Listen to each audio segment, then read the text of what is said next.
Hi masters, అందరికీ నా హృదయపూర్వక నమస్సుమాంజలి. ధ్యాన శాస్త్రం 9వ అధ్యాయం. ధ్యానంలో కలవరపెట్టే అనుభవాలు. ధ్యాన సాధన సమావేశాలలో మనం ఎన్నో మనస్సు చెదరగొట్టే అనుభవాలను పొందుతాం. వీటిలో కొన్ని బాహ్యమైనవైతే మరికొన్ని అంతర అనుభవాలలో నుంచి వచ్చేవి.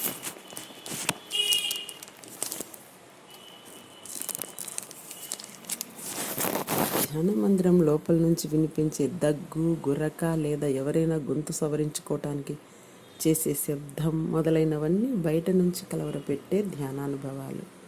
కొన్ని శబ్దాలు బయట నుంచి కూడా ధ్యాన మందిరం లోపలికి వినిపిస్తూ ఉంటాయి. అవి పిల్లల ఆటపాటలు, అరుపులు, వాహనాల రాకపోకలు, ధ్వనులు, హారన్ల వంటివి. మనసు ప్రశాంతమైన స్థితికి చేరాక అవి అన్ని శబ్దాలు అంగీకరించి అధిగమిస్తుంది. శారీరకమైన నొప్పి అనేది ధ్యానంలో సాధారణమైన అనుభవం. ఎందుకంటే ఎక్కువసేపు మనం ఒకే భంగిమలో కూర్చోము కనుక. ఒకవేళ నొప్పి భరించలేనంతగా ఉంటే మీ శరీరాన్ని నెమ్మదిగా కదిలించి మీ భంగిమను కాస్త మార్చి కూర్చోండి. మీరు పలు రకాల ఆసనాలను ప్రయత్నించి చూసి మీకు అత్యంత సౌకర్యవంతంగా ఉన్న భంగిమను ధ్యానానికి ఎంచుకోవాలి. కొన్నిసార్లు మీ కాళ్ళల్లో సూదులతో గుచ్చినట్లుగా, ఆ తర్వాత కాళ్ళు మొద్దుబారిపోయినట్లుగా అనిపిస్తాయి. శరీరంలో అక్కడక్కడ దురద పుట్టడం కూడా చాలా సాధారణమైన అనుభవమే. ధ్యానం మొదలుపెట్టినప్పుడు శరీరం అలసిపోయినట్టుగా అనిపిస్తుంది. మానసిక వ్యాకులతలు ఆలోచనల వల్ల కలుగుతాయి. ఎలాంటి ఆలోచన అయినా వాటంతటవిగా వచ్చి మీరు కల్పించుకోకపోతే వాటంతటవే మాయమైపోతాయి. మానసికమైన అలసట గత జ్ఞాపకాల నుంచి భవిష్యత్ గురించిన ఆలోచనలతో ఆందోళన మొదలవుతుంది. మీ జీవితంలోని ప్రస్తుత పరిస్థితులు, సంఘటనలను యథాతథంగా అంగీకరించకపోవటమే ప్రతిఘటించటం అంటే.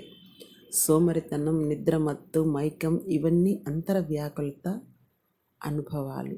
ఎన్నో ఆలోచనలు, భావోద్వేగాలతో కూడుకొని ఉంటాయి. మీ భావోద్వేగాలకు మంచివి లేదా చెడ్డవి అని పేర్లు పెట్టకండి.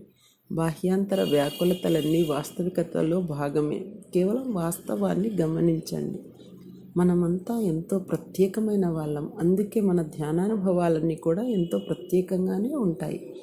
ధ్యానంలో ఆ ప్రత్యేక క్షణంలో మన అనుభవాలన్నింటిలోనూ ఏది ప్రధానమైనదో దానినే పొందటానికి ఎంచుకున్నామన్నమాట. మీరు ఓ చిన్నారితో వ్యవహరించినట్టుగానే అదే ఉపాయాన్ని ధ్యానంలో ఉపయోగించాలి. ఒకవేళ మీ చిన్నారి అల్లరి చేస్తే మీరు అతనికి అల్లరి చేయవద్దని చెప్తారే కానీ, నువ్వు చెడ్డపిల్లాడివి, నువ్వు ఎప్పుడూ అల్లరి చేస్తున్నావు, నువ్వు ప్రశాంతంగా ఉండలేదు ఎందుకని తీర్పులు చెప్పి విసుక్కోరు కదా. పైగా ఆ చిన్నారిని పొందిగ్గా కూర్చుంటే మెచ్చుకుంటారు.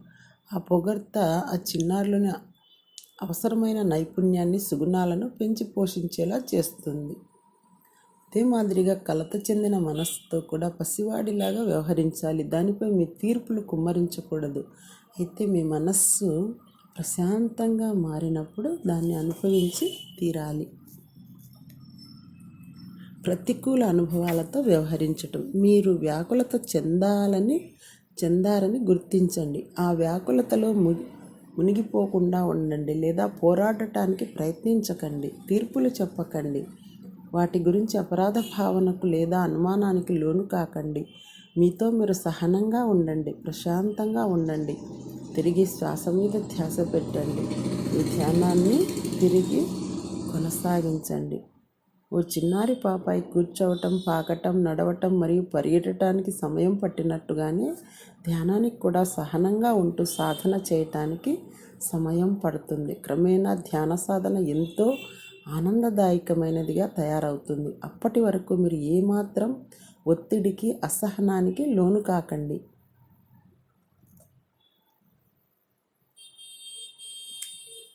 Thank you.